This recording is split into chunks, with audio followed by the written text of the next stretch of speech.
It's 10 a.m. on a Friday morning.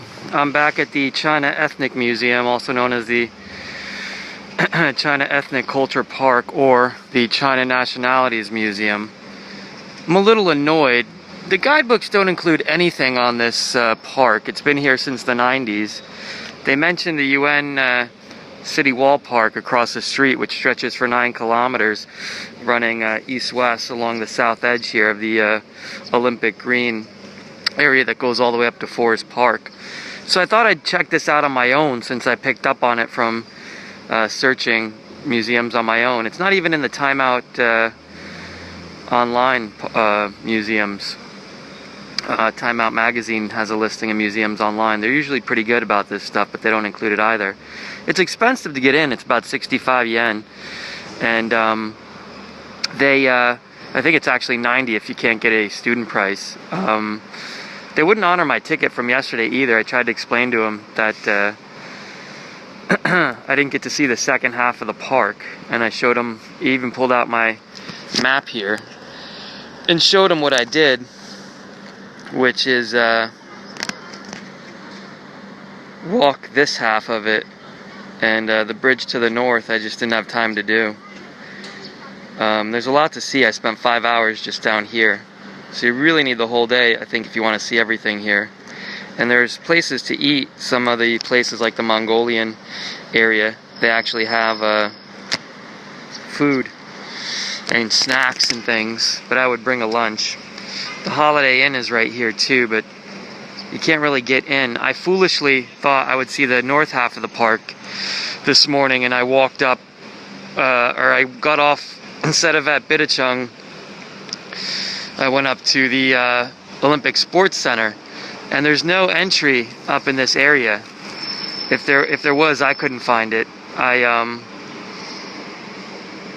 Yeah, just emergency exit it looks like. So I don't know. You have to basically come all the way down here to get in. It's kind of annoying. You might actually be able to enter from here on the south end if I had walked this way. It looks like they have an entrance here. Maybe I wouldn't have had to pay again. But as it is, I paid again, so it's $10. A little annoying to have to pay for something like this, that if you only have a half day and you come back to see the rest of it. If my Chinese skills are better, I might have been able to explain. I don't think they realized. Anyway, this is my last weekend. I'm going to try to fly out Monday from China. I didn't get enough sleep, so I'm kind of in a bad, irritable mood already. I had to switch to a new third-party app for recording video a couple days ago. You know, I waited a week to upgrade to iOS 8, thinking that I would give my third-party app a chance at least to make sure everything was working right. They said it was working right, so I updated, and I go to use the camera in the morning, and it's not working. The Video Camera Plus, was it Totus?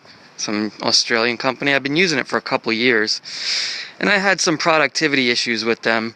They don't give you a warning if you're trying to copy your videos to the camera roll on the iPhone to export them off the iPhone. They just say file copied, but if you run out of room, because it keeps the copy of the old video in its shared folder, so you essentially are having 2 copies of the video on your phone, and if you shoot as much video as I do, 8 hours, you run out of room. This arboretum we're walking through is a model of an arboretum you would find in the Uyghur province, by the way. The Uyghur Museum. There's a lot of little museums in the area here, and they're all authentic houses that were built by locals. So you go up to the right there, you'll find it. These are some of the grottos of Buddhist art out west. And now we're going through the Mongolian grasslands here. They have the Hui Muslim ethnic minority over there to the left. But they wouldn't give you a warning, and so I'd go ahead and delete stuff thinking it was copied over to my camera roll. But the phone had run out of room, Whereas a new third-party app will say, you don't have enough storage, you know, to copy. And then I'll take a look at my camera roll real quick and make sure the videos have been copied. Then I'll delete the ones that have been copied from the third-party app so I can make more room. So I don't have 2 copies of the same video. But that app didn't do that. So for a couple days when I had first been using it, I was deleting videos thinking they were copied, but they hadn't been. Because it just said, yep, it's copied. So you have to be real careful about those third-party camera apps. That's what I hate about Apple. They make things idiot-proof, but they end up making it harder to use if you're not an idiot. You can't control the resolution on the phone nor the flash in a video with the Apple native app, so you have to use a third-party app. And then it creates all these headaches, you know. Plus, the video that I was using, the new one that I used yesterday was set automatically, I think, to 60 frames per second. So I ended up shooting half the day at 60 frames per second before I realized that it was doing that stupid fast motion thing. It looks like it was shot in 1915. Everybody's walking around real fast. And it's a pain in the ass to convert 60 frames per second to 30 frames per second, which is what normal video playback is. 29.97 frames per second on video is what it normally should be. So we're in the Mongolian area. They do little dances here, and they have snacks in their yurt there. This is set up like a grassland. So you can read all these little plaques or watch my video from yesterday. It's at normal speed. Here's the Holiday Inn. They tried to make it blend in by putting some stuff here, and it's already raining. I wasted an hour going around to the other side of the park thinking I could get in, up that way, and then basically walking back down here to the entrance. So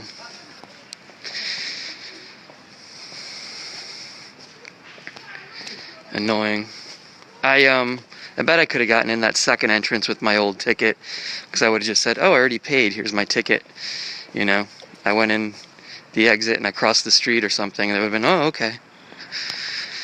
It's only $10, I guess. I'm more concerned about the wasted time. So anyway, I was up late last night trying to convert videos from the Summer Palace. If you watch my videos from the Summer Palace, the first ones are all high, fast speed. And I gave up and said, screw it. It's still watchable. They're not the greatest videos anyway. So it's not such a big deal that they're at high speed. Can deal with it. So a lot of these buildings are locked up. I don't think they're ever open. They might have a festival day, or they're open on weekends. I have no idea. But some of them have wire wrapped around with locks on the door, and they look like they haven't been open in years. So they look like they've been condemned, essentially. It was going to rain this afternoon, 50% chance of rain. I don't think it'll rain heavily, so we'll put up with a little bit of sprinkles. I downloaded all these video editing software to try to convert the frames per second last night. I was up till about 1 in the morning, and I gave up because you have to have a real high quality program like Final Cut Pro that is going to stretch the audio to fit, because you shorten the length, you mess around with the length of the video, the audio track will stay the same, so you have to stretch the audio to match the video and the pitch so it doesn't sound all squeaky and shit, or slowed down. So it gets really weird. I was mostly concerned because the file sizes were rather large at 60 frames per second, but that's not an issue for only shooting half a day like that, so I can deal with it. But these are the little aggravations you put up with when you don't have an office and you're relying on doing everything yourself. It can be frustrating. Sometimes I watch my videos, or people complain when they watch my videos, and I'm like, you try traveling to China by yourself with no prior knowledge, doing everything off the cuff on a shoestring, see how far you get, then come back and complain about me dropping an F-bomb here and there in my videos. With the amount of information you get, it's a bargain for free. I mostly do these for myself because they help me interact with the place I'm visiting much more. And if I ever want to look back at something, it's a lot easier to watch a video than to look through 10,000 pictures of China.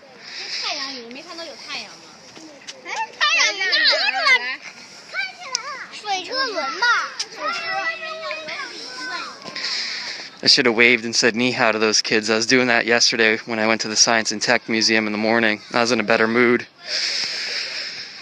All the little kids were cute. Ni hao, ni hao. They reply back.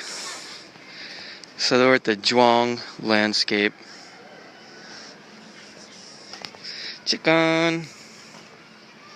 Chicken, chicken, chicken, chicken. Doesn't look like too many of the buildings that were closed yesterday are open. I was wondering how much I missed. I walked around till about 6:30 here. The buildings all start closing, the ones that are open, at 5. 4:45 really, they start shuttering themselves. But you can walk around the park till like 6. That's what I did at the Summer Palace too. I walked around till about 8 o'clock. And the park emptied out.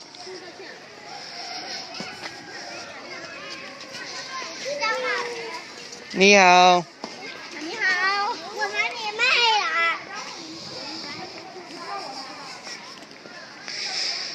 So it doesn't look like too much is going on here. Last night when I left, all the minorities were mixed together here, shucking corn with each other. It was kind of cool. That's the neat thing about this park, is that the ethnic minorities, at least, 4 or 5 of the groups will have the Mongols, there's one up the hill. They'll have like a little village thing going on with people playing music.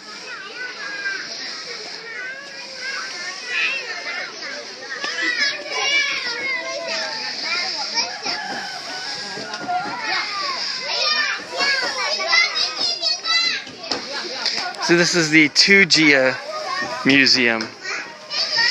The main exhibit hall is in the little island there to the south.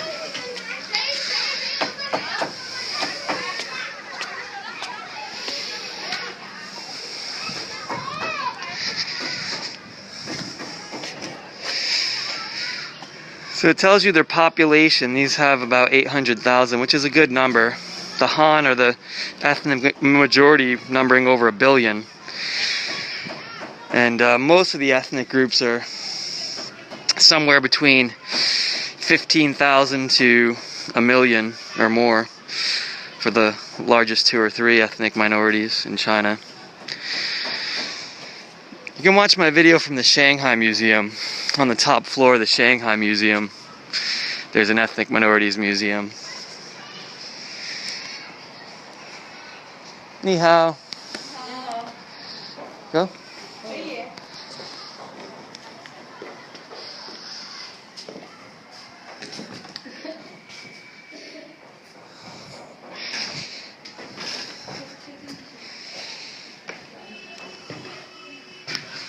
So it doesn't look like I missed much coming here after hours. The north section of the park, though, will be interesting to go through since I haven't been there yet.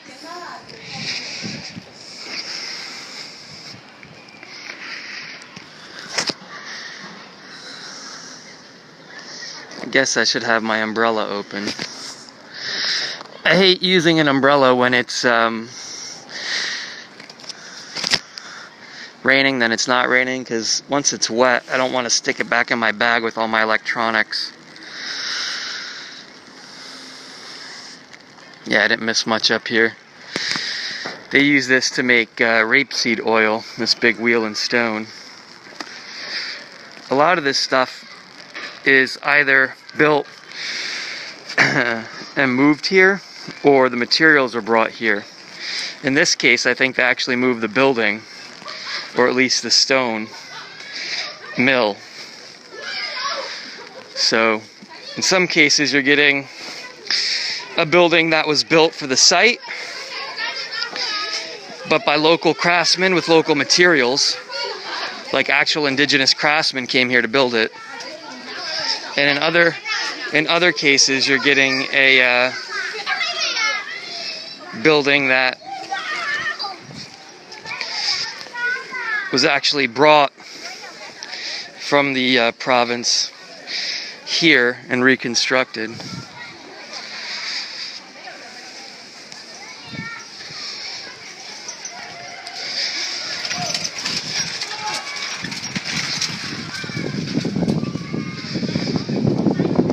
I probably should have spent more than a month here in Beijing, but I've gotten to see almost everything I wanted to. You always waste, a lot of time in the beginning when you're first learning a new city. The first couple weeks are very frustrating and unproductive if you're trying to get around to too many places. So see the exit here? You can cross the street. I probably could have went across to the exit with my ticket right across the street and showed it to him. Although they have a barrier here, so it doesn't look like you can cross.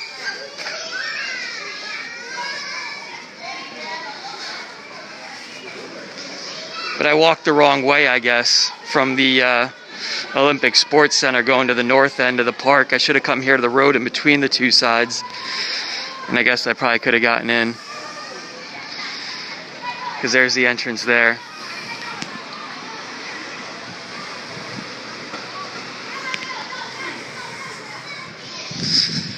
So I'm going to go across to the north section here now. They've got Tibetans, Dower.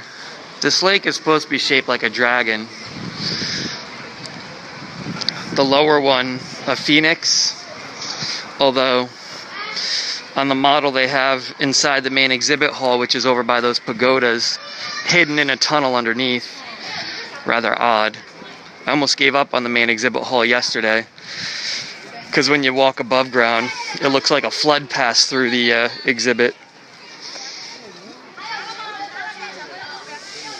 That's the feeling you get when you walk around. I'd say most of the exhibits here, it looks like they've been shuttered and closed since they were first built in the 90s. And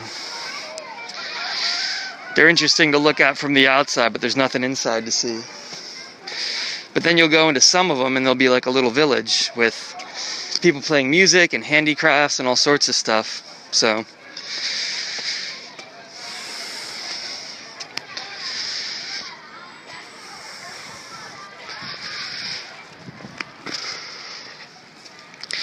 I always thought these were lotuses, but now I just think they're lily flowers. Because I've seen some lotuses maybe that look different. Some actual lotuses were still in bloom a few places. We're like a month late for the lotuses. They bloom in August. So this is the Bai Nation.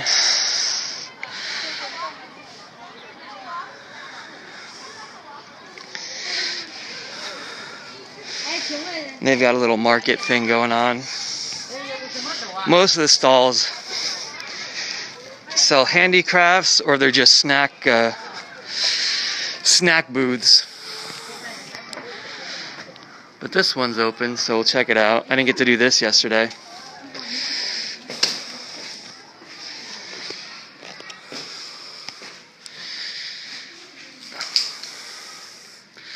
Some of them, like the Uyghur, had a lot of English information. And then others, it's just in Chinese, so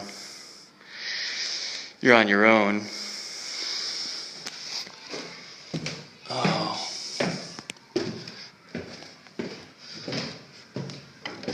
Oh, they've got some English up here, good.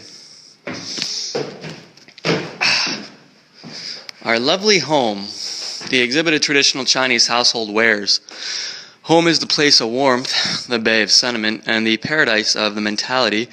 It is also the witness of time, history, and affection. The thimble that mothers used in stitching souls, the sword that fathers used to hunt, and the water pipe they used to smoke, the four treasures of the study for writing poems.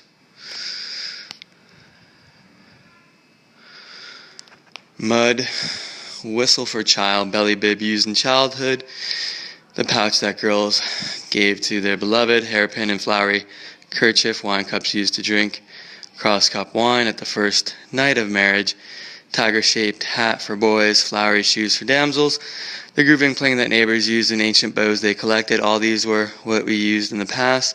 They're presented here and help you recollect the memory of childhood. You might consider that many of these have been in your home. That is true, ordinary as they are. They're exhibited here as legacies in a living setting. The spirit of these household wares has being and is showing us how proud and beautiful their masters were when using or wearing them. Meanwhile, they also tell us with a pity that living conditions change. These unique and historical articles were deserted, detached, or burned as they were thought of being either too unfashionable, too old, or worn out. The cultural historical information associated with them also gradually faded out and perished. The Chinese Ethnic Museum, new master of these articles, is committed to protecting and collecting these household wares and let people recall their memory of the past to protect historical witnesses of ours. May our home more beautiful. So, it doesn't really tell you anything in the translation. I kind of hate it when I read something like that. I mean, they mention a few things, but it's actually a little confusing, like cross-cupped wine. I don't exactly understand. I have an idea what that might mean, but I was talking to a Chinese person, and she was telling me the same thing. I thought sometimes it was because of the translation. She's like, no, they tend to do that sometimes in China. Like, they make translations of stuff, but it doesn't really tell you anything. And you're like, well, obviously, this is like old artifacts, and it's nice and stuff, but it like won't say anything specific. It'll be kind of like, well, what was it used for, and blah, blah, blah, and I think it's like maybe a different way of looking and interpreting stuff, or maybe there just isn't that much to tell because there's no provenance or something. I don't know. It's kind of odd,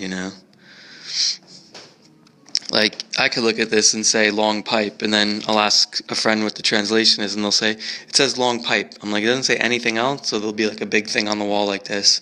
And I'll be like, what does it say? And they'll just be like, oh, it just says that these are artifacts from the minorities that they use in daily life. And you'll be like, well, obviously, it doesn't say anything else. I'm like, not really. So, I don't know. Then other times it can have quite specific information. I think it really just depends on the exhibit. A lot of what you get when you travel around is reinforcement of things that are common themes that come up again and again. Opium smoking set. I've seen one of these at a museum in Singapore. An opium smoking set. A lot of the stuff that I've seen for opium smoking sets are very crude because it was before the arrival of the British and French colonists, East India companies, a drug of the aristocracy. But then a lot of low-class people got hooked on it, and the pipes they were smoking out of them were cheap and homemade. And I'm talking about the opium wars. Chinese smoking set, opium smoking set, and cigarette smoking set in the family of traditional smoking utensils. Let's see, I can separate my focus from my exposure here. I don't know if that'll brighten it up a little more. Chinese smoking set, opium smoking set, cigarette smoking set. Three major members of the traditional Chinese smoking set family, branded with cultural features of different era, and have changed with use of different breeds of products. They also represent a smoking culture brought on by integration of social, economic, folklore, aesthetic concept, different ethnic minorities. Mass production of tobacco in China can be dated back to the reign of Wan Le, Ming Dynasty, Wan Li, I guess. It has a span of 400 years to date. It has been cherished by people for its simple method and subtle functions associated with it. Chinese smoking set's the most traditional and widespread smoking set, comprising leaf pipe, tobacco bag, smoking tube, and smoking pipe. Opium smoking set is a general term for the smoking tools, which include the pipe, lamp, lighter, stick, box, and tray.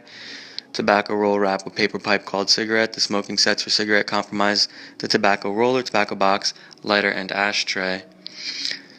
Traditional Chinese smoking sets are tailor-made and uniquely designed in terms of the material, style, quality, and other local features. Pipes and accessories hereby presented are collected from the provinces of Yunnan, Guizhou, Shanxi, Inner Mongolia, and also from city of Beijing. They cover a span of approximately 400 years from Qing Dynasty to modern times. Shanxi and Shanxi. I don't know, like I asked people how to pronounce the difference. Usually it's a double A that I've seen in the one translation for the two provinces right next to each other. And people will say it real quick, and I'll be like, I don't hear the difference between what you're saying. And then they'll kind of like smirk, and I'll be like, oh, whatever.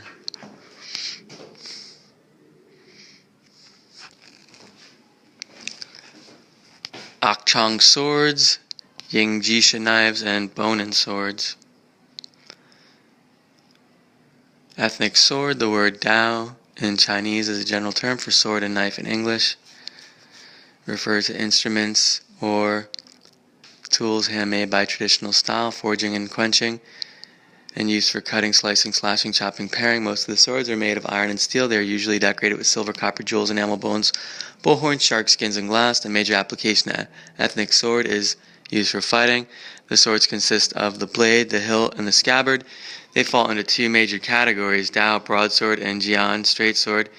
Dao is called Dan Ren Dao, single-edged in Chinese. It has a blade short in length and slightly bent with a sharp pointy tip.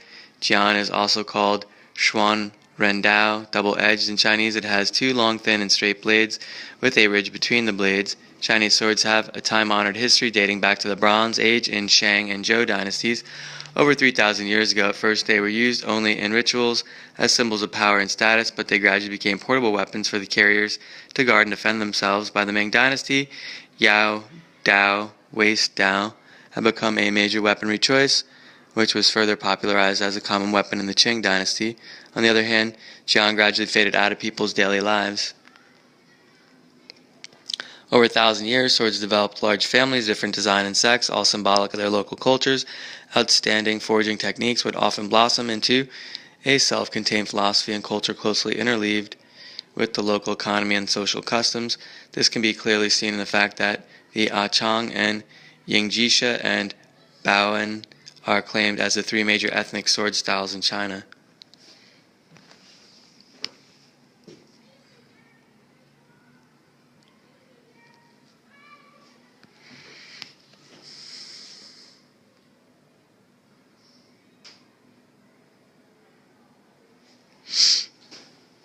It shows you people wearing them.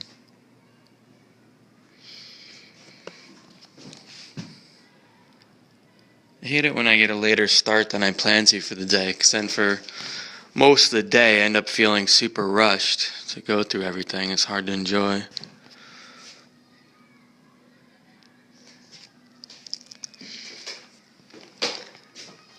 I was thinking this morning about the fact that when you travel somewhere, if you look at all the time that goes into a trip, if you can have the time like I do, it's much better to try to stay somewhere for as long as possible to see everything you want to see. If you're not like me and you're not interested to see everything, that's one thing.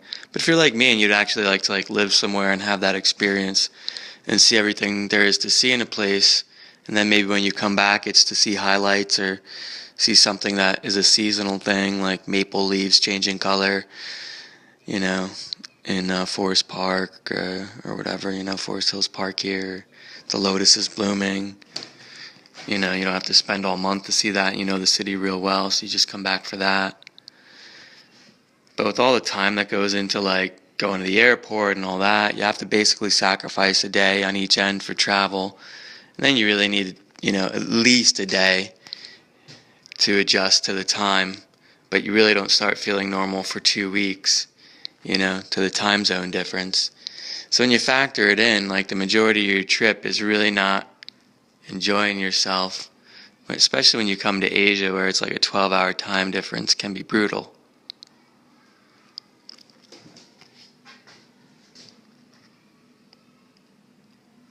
Because you walk around feeling like a zombie, until you get adjusted.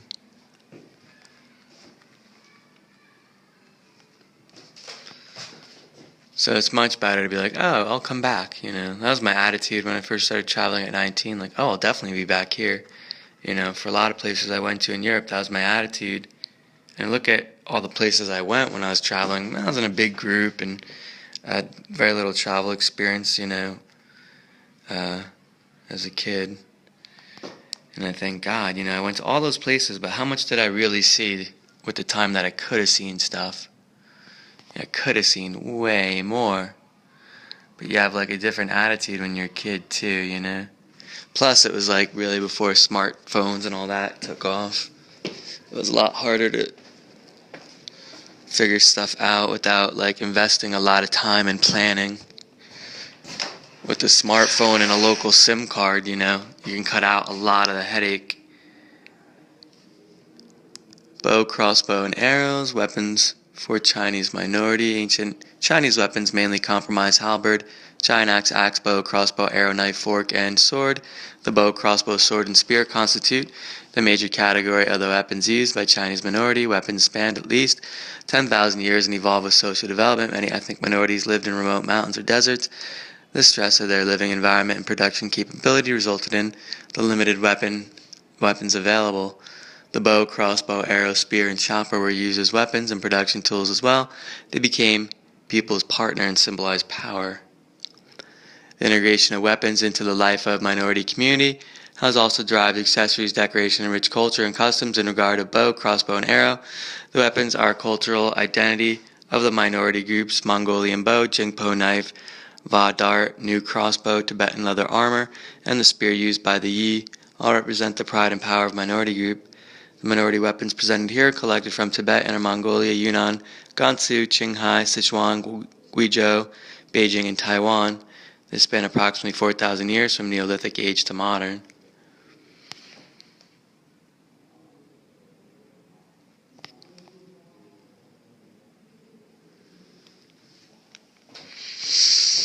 There's a jointed mace. Wow. A lot of the time, too, if you're going to do something like this and you go to a museum and you don't have enough time and you want to go back, I always say, you know, unless it's something like an indoor museum and in Beijing you get one nice day every week or two, so you really want to use those wisely. But unless, you know, it's some case like that, I'd recommend you come back exactly the next day while everything's still fresh in your mind of what you saw and what you had seen yesterday and what you didn't get to see, and all the stupid stuff like the exits to get off the metro and all that are the same. So you think you'll remember stuff, but 6 months, a year goes by, especially if you've been traveling or you have work and you're busy with something else, you'll forget a lot of those little things, you know. You might remember, but it won't be like to the point where it puts you in a lower stress category of trying to get there. Brass wooden crossbow used by Uyghur.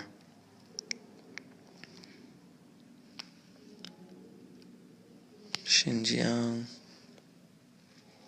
There's always shit in the paper every day here about the Uyghurs. Another terrorist cell was broken up or something over there. They're having the same problems, China, that we have now with Islamic fundamentalists. Terrorist Islamic fundamentalists. Tibetan halberd.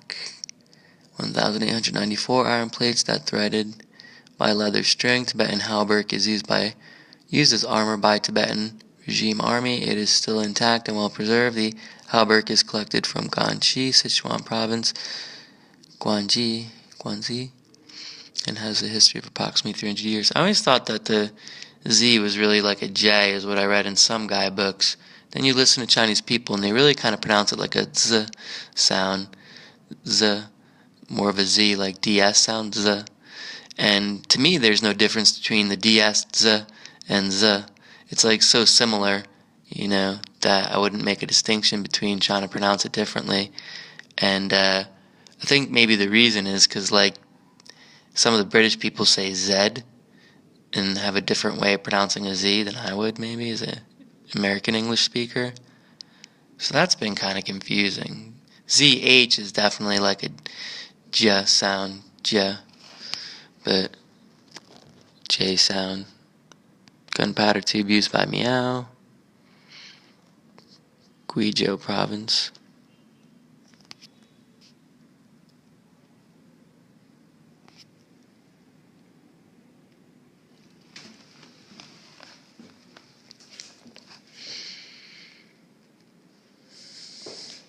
That's the other thing, if you're traveling to a foreign country and you actually want to like immerse yourself a little bit to pick up on like some of the language and all that. If you're spending like 3 days, it's, you're really going to buy a guidebook and read through it and read all the language pronunciations and go through all that for a 3-day visit somewhere. It's like, it's not really worth it. And how much are you going to get out of it and remember, But if you're staying somewhere a longer period of time, it's worth your effort then, I think. And you actually will have the time to invest while you're there, because to a certain extent when you travel now, you're still cut off from like whatever it is you fill your evenings with, watching Netflix or your favorite TV show.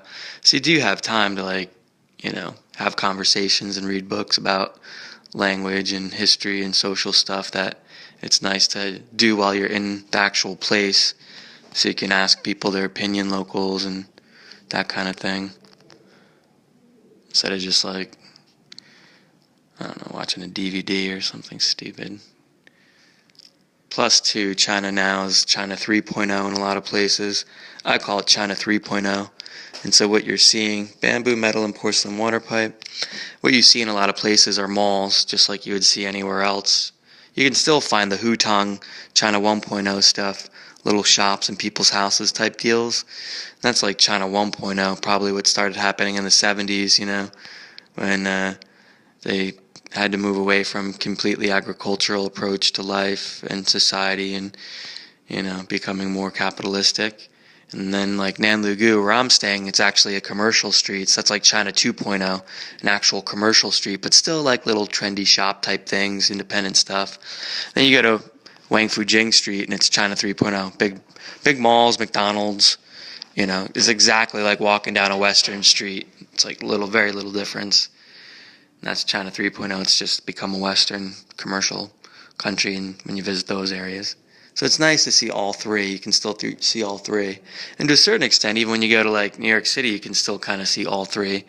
That has a lot more to do with the ethnic enclave and divisions that happen in different neighborhoods with different ethnicities and things over the years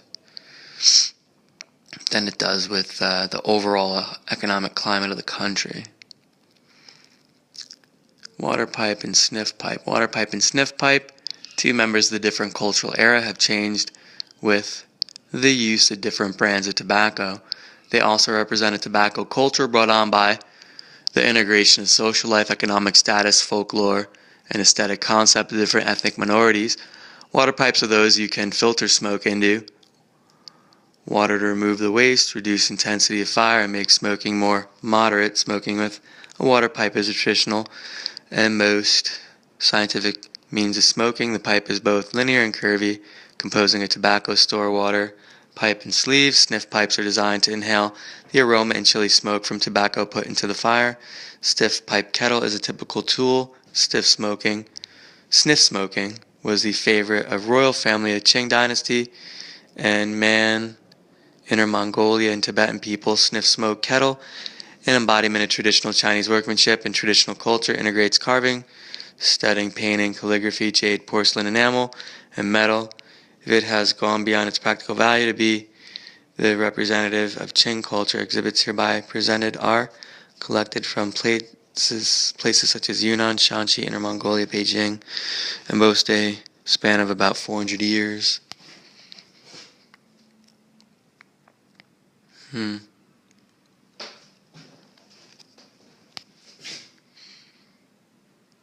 I've smoked a hookah once or twice. When I was in Hanover, Germany, they had a hookah bar at the World Expo for the Algerian pavilion or Tunisian pavilion, I think it was.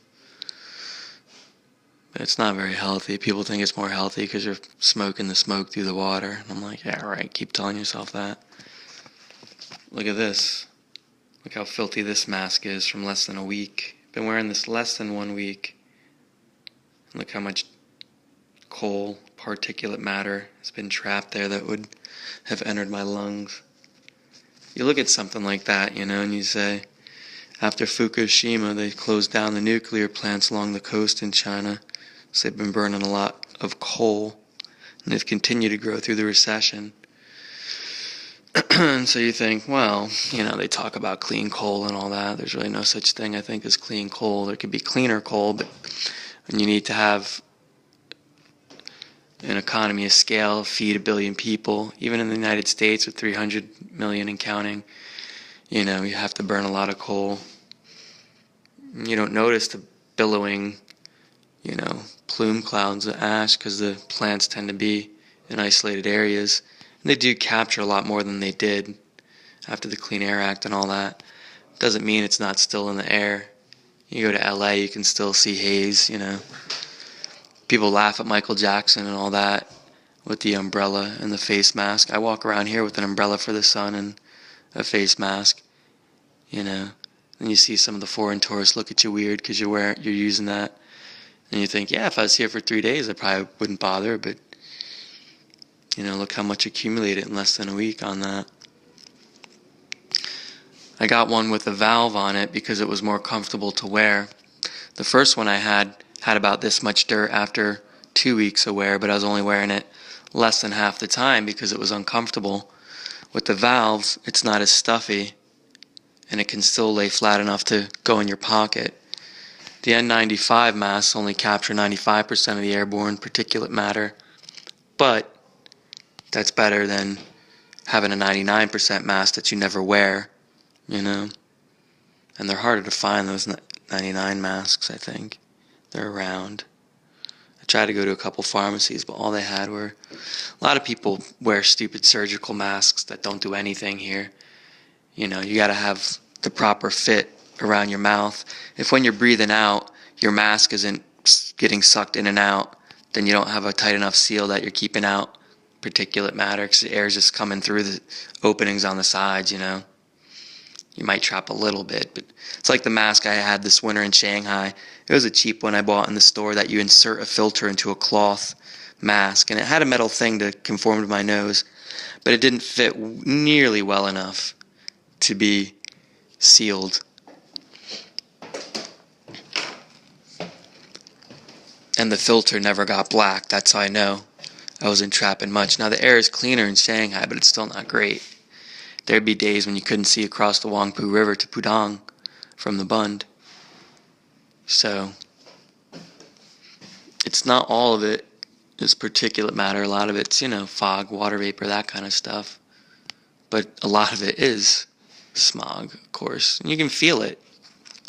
Just now talking, my throat and my lungs are burning. I got to put my mask back on. And it's a hassle to talk with it on. I actually started to notice at the end of the day, the straps behind my ears hurt. I remember when I was doing my rotations, I had patients who are on oxygen, and when they constantly wear the mask with the elastic bands behind their ears, they can get skin breakdown, so you'd have to pad it with gauze around their ears and change the way the mask would be on them, and maybe use a rubber band to put it around the back of their head for a little while to relieve the... Because you basically get like a pressure ulcer behind the ears if you keep it on too long. 8 hair ornaments generally refer to ornaments designed to fix and polish hair. The 8 ornaments in ancient China are Ji, Zhan, Chai, Buyao, Bianfang, Lubi, Huaguan, Cheng. Ancient hair ornaments were mainly used to worship and mark status. Initially, they were used by both men and women, and later evolved to practical ornaments mainly seen in fixing hair and hairdo by women. Hair ornaments are often made of rare materials and made into beautiful patterns or 3-dimension. These decorations are usually worn on prominent positions after hair combing to polish hair and express feelings through objects and wishes for best. And wish for the best.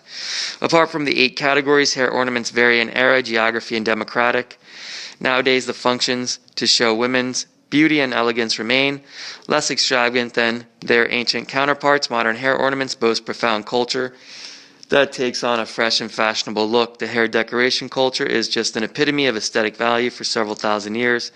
Hair ornaments spanning from Neolithic age to modern times are collected from Beijing, Shanxi, Guizhou, Guangxi, Zhejiang, and Shanxi. They're just spelling both Shanxis the same way in these exhibits. Usually the right way to spell it is with one has one A and one has two A's. Sometimes they have the apostrophe, sometimes they don't.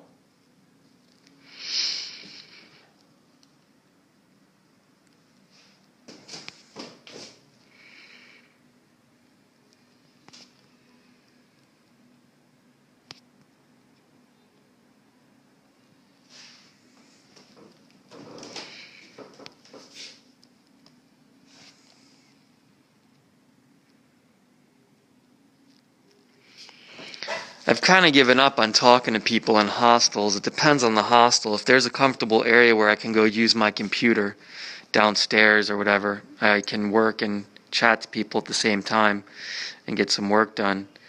But most hostels don't really have the most comfortable setup. Even really nice ones, like I was at a nice hostel in Japan, but every time I tried to work downstairs, I'd end up sweating because it would get so hot and then so noisy, and then people would start smoking, and I'd be like, ugh, you know. So now I try to chat with people on apps, which you can meet a lot of people locally on apps because you can find people near you and make a profile and all that. There's lots of social apps. Every country has like its own little chat thing, like WeChat or Line or whatever. But you got to be careful too, because a lot of people just want to practice their English. So you'll be chatting and you'll kind of try to be inviting them to go out and do stuff, and you know, they just want to like practice their English. It's kind of annoying. You can't really get much out of a extended chat, you know, with someone you don't know. So that can waste time, but at least I can do it while I'm doing work at night, you know, trying to get some work done.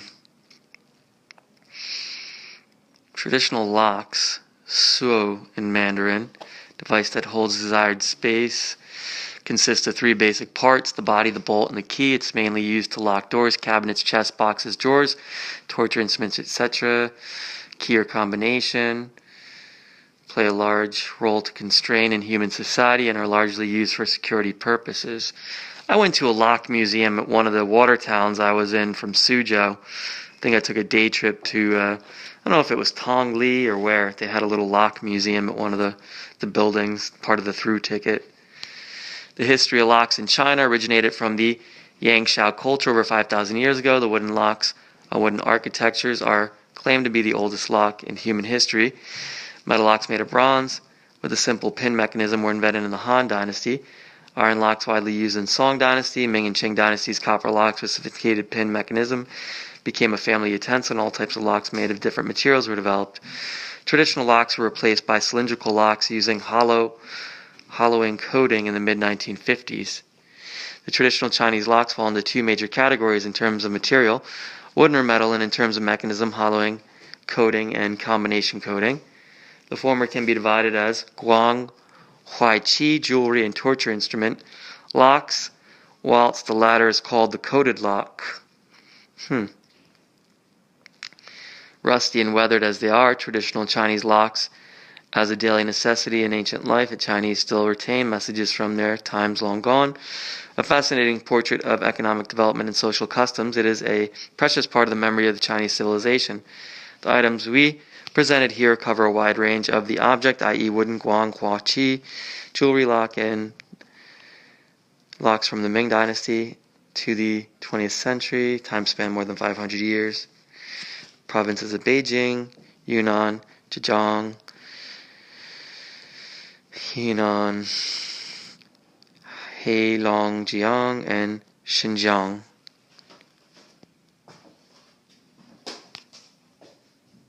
Xinjiang, I guess it is. So you can see here the locks look a bit different than they would in the West. But if you stare at it, you can basically see how it worked. Most of the time they were either locking a gate or a cabinet box, chest type thing.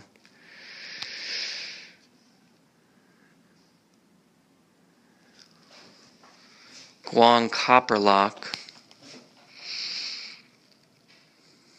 simply refers to the type that designed in traverse shape like modern rectangle padlock. Iron designed cylindrical shape before the Ming Dynasty. Ming and Qing dynasties, they were made of copper with concave shape. Shape is exactly like the Chinese character. During the... Do they show the Chinese character? There? Is it this one?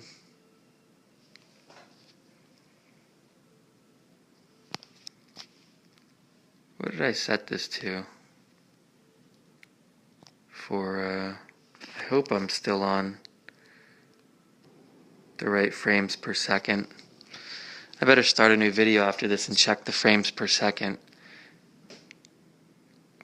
I don't think I put it... I was fooling around with it last night. I think I'm on 30 frames per second. Just occurred to me. I hope I didn't do it to 60 again when I was playing around with it. So weird, gets so weird. Then it's a bitch to convert.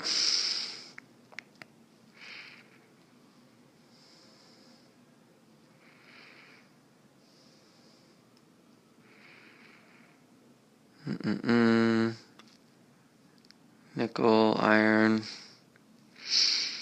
auspicious patterns, full customs, engraved with single threads and double hooks.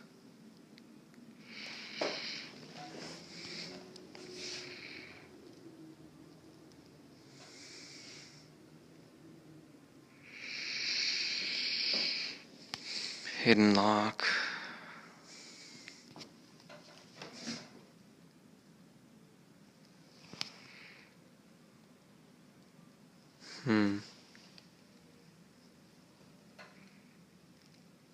There's a thing with people locking their love on bridges and things like that. I've seen that in Asia.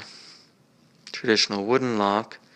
Ancestor Chinese lock developed from door bolts. The ancient Xinjiang wooden locks collected by the museum resemble the ones from Wei to early Tang dynasties excavated in the Qianfo cave in Xinjiang in the second half of the 20th century.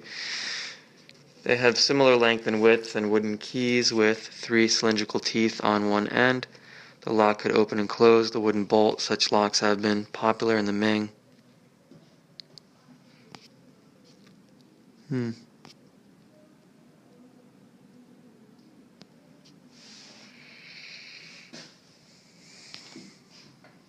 a wooden door bolt. Torture instrument. Is it a thumb lock or what?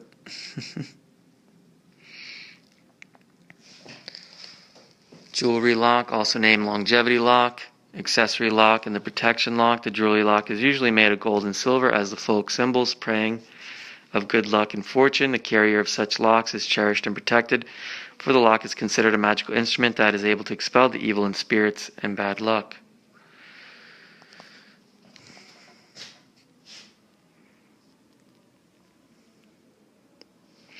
Coded lock, also called combination lock. Its application could be traced back to the Qing dynasty. The lock could only be opened when the Chinese characters on the lock are tuned to make a preset sentence.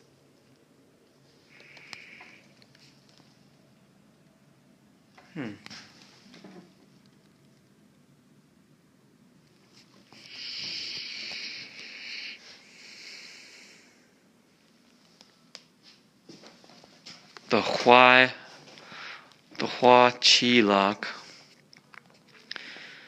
Hua Qi locks refer to the ones with creative and fancy designs. They're usually made of gold, silver, copper, or iron. Exquisite workmanship. The copper locks predominate over other types. Used to lock cabinets, chests, and drawers. The fish-shaped lock used by ethnic Koreans in the Qing dynasty was developed because there are 2 Chinese characters sharing the same pronunciation. Ye, that stands for rich harvest, and fish respectively. Therefore, the character fish is considered an auspicious word. Yeah,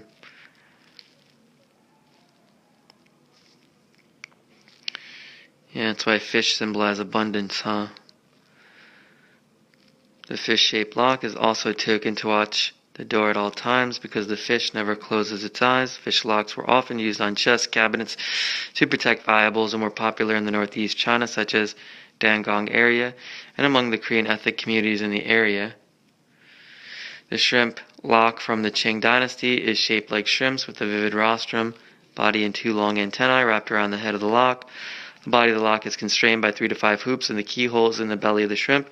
The key is shaped like a pear. Shrimp locks were mainly used in watercourses or warehouse gates. Bashi and 8 immortals. Hua Qi lock, copper horse lock.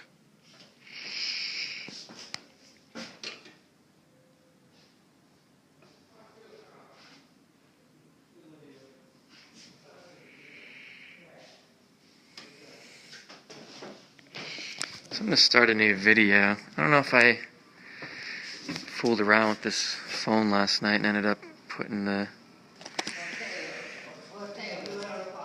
wrong setting on it. I gotta check it. It's 10 a.m. on a Friday morning. I'm back at the China Ethnic Museum, also known as the China Ethnic Culture Park or the China Nationalities Museum. I'm a little annoyed. The guidebooks don't include anything on this park. It's been here since the 90s. They mentioned the UN City Wall Park across the street, which stretches for 9 kilometers, running east-west along the south edge here of the Olympic Green area that goes all the way up to Forest Park. So I thought I'd check this out on my own since I picked up on it from searching museums on my own. It's not even in the Time Out online museums. Time Out magazine has a listing of museums online. They're usually pretty good about this stuff, but they don't include it either. It's expensive to get in. It's about 65 yen. And I think it's actually 90 if you can't get a student price. They wouldn't honor my ticket from yesterday either. I tried to explain to them that I didn't get to see the second half of the park. And I showed them, even pulled out my map here, get over to my camera roll. But the phone had run out of room. Whereas a new third-party app will say, you don't have enough storage, to copy. And then I'll take a look at my camera roll real quick and make sure the videos have been copied. Then I'll delete the ones that have been copied from the third-party app so I can make more room. So I don't have 2 copies of the same video. But that app didn't do that. So for a couple days when I had first been using it, I was deleting videos thinking they were copied, but they hadn't been. Because it just said, yep, it's copied. So you have to be real careful about those third-party camera apps. That's what I hate about Apple. They make things idiot-proof, but they end up making it harder to use if you're not an idiot. You can't control the resolution on the phone nor the flash in a video with the Apple native app, so you have to use a third-party app. And then it creates all these headaches, Plus, the video that I was using, the new one that I used yesterday was set automatically, I think, to 60 frames per second.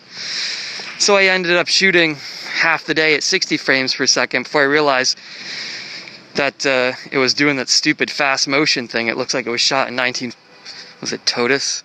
Some Australian company. I've been using it for a couple years. And I had some productivity issues with them. They don't give you a warning if you're trying to copy your videos to the camera roll on the iPhone to export them off the iPhone. They just say, file copied.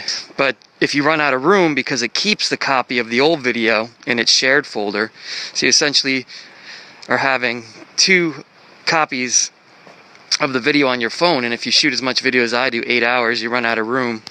This arboretum we're walking through is a model of an arboretum you would find in the Uyghur province, by the way. The Uyghur Museum. There's a lot of little museums in the area here, and they're all authentic houses that were built by locals.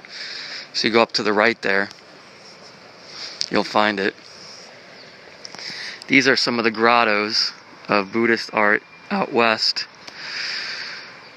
And now we're going through the Mongolian grasslands here. They have the Hui Muslim ethnic minority over there to the left. But they wouldn't give you a warning, and so I'd go ahead and delete stuff thinking it was copied. I'd walked this way. It looks like they have an entrance here. Maybe I wouldn't have had to pay again. But as it is, I paid again, so it's $10. A little annoying. to have to pay for something like this, that if you only have a half day and you come back to see the rest of it. If my Chinese skills are better, I might have been able to explain. I don't think they realized.